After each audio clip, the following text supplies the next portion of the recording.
ব্যাপার বড় বউ, সকালে তো তোমার মুখই দেখলাম না, আর এখন নিজের হাতে সব আয়োজন করছো? সরি মা, আসলে তখন মনটা ভালো ছিল না। হ্যাঁ মা, আমি বুঝি রে মা, আমি বুঝি তোমার মনের অবস্থা, সেজন্য তো আমি তোমাকে জোর করিনি।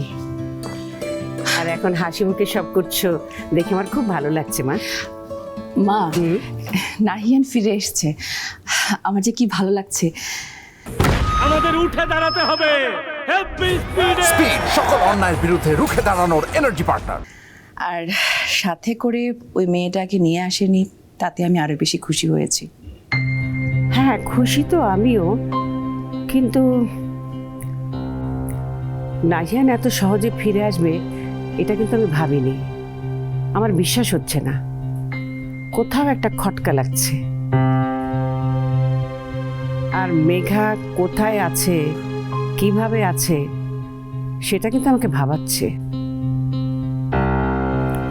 আর নাহিয়ান এমন ছেলে না যে মেঘাকে কোথাও রেখে সে একা আসবে। আর মেঘা তো মেঘাকে দেখে আমার এমন মনে হয়নি যে ও তার চাচার বাড়িতে ফিরে যাবে। আচ্ছা মা, এরকম একটা ভালো দিনে আমরা কেন বাইরের মানুষ নিয়ে এত কথা বলছি?